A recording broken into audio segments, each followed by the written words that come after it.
नमस्कार। मैं अमित पांडे।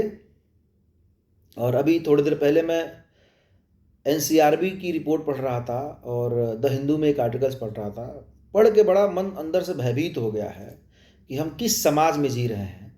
एनसीआरबी की रिपोर्ट माने तो लगभग इस देश में 74% जो बलात्कार के मामले दर्ज होते हैं वो सब फर्जी हैं। और द हिंदी रिपोर्ट्स की माने तो फर्जी जो केसेज हैं उसकी संख्या लगभग 80% है। इसको सीधा और सरल तरीके से अगर मैं बताने की कोशिश करूं तो अगर आप मानिए कि 100 लोगों पर अगर बलात्कार के मुकदमे दर्ज हुए हैं तो उसमें 74 लोगों पर फर्जी मुकदमा दर्ज हुआ है। इसको और थोड़ा ठीक से समझे हम तो 26 महिलाओं की जिंदगी बचाने के लिए हम 74 पुरुषों की हत्या कर रहे हैं। मैं इसको जस्टिफाई नहीं कर रहा हूं। गलत एक आदमी के साथ भी हो वो भी गलत है और एक पुरुष के साथ गलत हो वो भी गलत है। मतलब अगर हम इसको पुरुष और महिला से ऊपर उठ के सोचे तो ये न्याय का विषय है।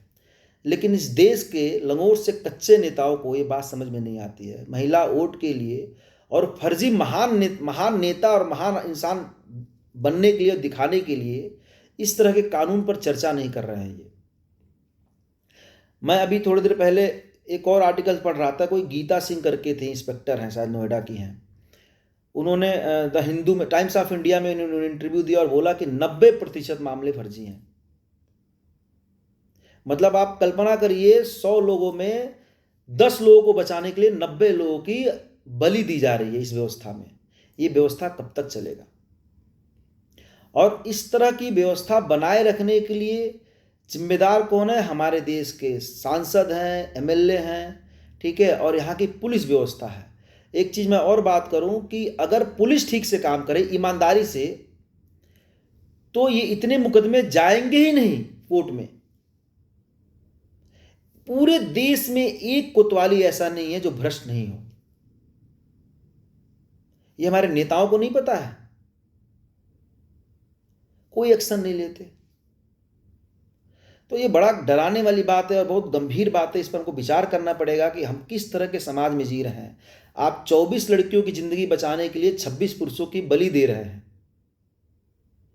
तो हमको इन सब चीज़ों से ऊपर उठना पड़ेगा। महिला पुरुष से ऊपर उठ के हमें सही में जो करना है वो सही और गलत के बीच का फर्क ढूंढना पड़ेगा, ठीक है। और मैं खुद भी महिला सशक्तिकरण का पक्षधर हूँ, लेकिन मेरी दृष्टिकोण में महिला सशक्तिकरण का सीधा सा एक मतलब है समान अवसर उपलब्ध कराना। इससे ज़्यादा कुछ भी नहीं।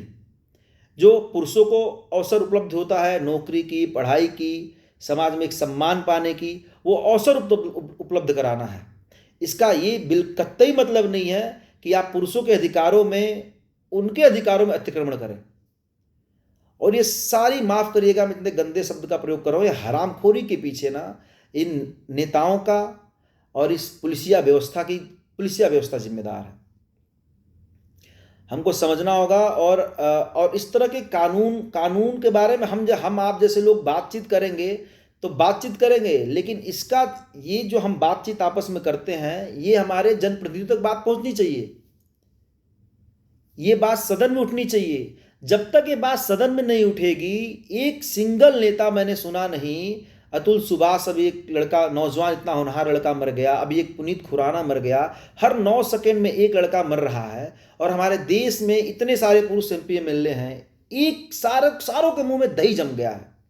मैं अपने कंस्टिट्यूंसी के सांसद और विधायक जी से निवेदन करता हूं कि इसको विधानसभा में इस प्रश्न को उठाया जाए, लोकसभा में इस प्रश्न को उठाया जाए कि इस कानून पर ठीक से समीक्षा हो और जो भी दोषी हो, चाहे वो महिला हो या पुरुष हो, उसको सजा दी जाए। ये तो बिल्कुल नहीं चलने वाला है कि आप 24 महिलाओं को बचाने के चक्कर में 74 पुरुषों की बलि चढ़ा दें। ये तो बिल्कुल नहीं होगा। और ये चलता रहा तो मैं कह रहा हूं ये व्यवस्था बहुत दिन तक चलेगी नहीं। सारे नौजवान हथियार उठा लेंगे और जिनको नेतागिरी करनी है, महिलाओं की नेतागिरी करनी है और जबरदस्ती का महान बनना है, वो अपने घर में रहेंगे। आने वाला समय बहुत भयावह होने वाला है। इसलिए सतर्क हो जाइए, जन भावनाओं का ख्याल रखिए, देश को आगे बढ़ाने में अपना योगदान दीजिए। और जितनी ये काले कानून हैं इन सबों को बदलने का प्रयास करिए। मुझे पता है, मतलब अभी पूरे सदन में मैंने एक एमपी एमएलए को नहीं देखा कि उन्होंने कहा कि भाई इस तरह की जो घटनाएं हो रही, इस कानून की समीक्षा हो जाए। डर के नहीं कह रहे हैं सब। कांग्रेस उठाएगी तो भाजपा विरोध करेगी कि महिला विरोधी है, और अगर भाजपा उठाएगी तो कांग्रेस कहेगी कि महिला विरोधी है। तो भाई ये वोट की राजनीति छोड़िए, थोड़ा आप लो। और माननीय अखिलेश जी से भी निवेदन है, ठीक है, आप भी इन सब चीज़ों को थोड़ा सदन में उठाइए कि भाई महिला और पुरुष से ऊपर उठ के सही और गलत पर लोग समीक्षा करें और एक उस तरह का कानून बनाए जिसमें सही और गलत के हिसाब से लोगों को दंड दिया जाए। ये बिल्कुल नहीं चलेगा। मैं फिर बार बार कह रहा हूं कि 24 महिलाओं को बचाने के लिए आप 76 पुरुषों की बलि देंगे। एक छोटी सी बात करी थी, नौजवान पुरुष समझ जाए, और बड़े बुजुर्ग जो हमारे पुरुष वर्ग है, महिलाओं से मेरा कोई दुश्मनी नहीं है, मैं उनका विरोधी नहीं हूं, लेकिन ये समझना पड़ेगा, स्वस्थ मस्तिष्क की महिलाएं जो सच में अच्छी महिलाएं हैं, वो भी इस पीड़ा को समझती होंगी। उनके भी भाई बहन होंगे, भाई होंगे, पिता होगा, पति होगा। तो उनको भी इन सब चीज़ों के बारे में आगे आके समाज में बोलना पड़ेगा, कहना पड़ेगा, तब ये बदलाव संभव है। एक छोटी सी बात आपके सामने कहने आया था। सभी को नमस्कार, जय हिंद, जय भारत।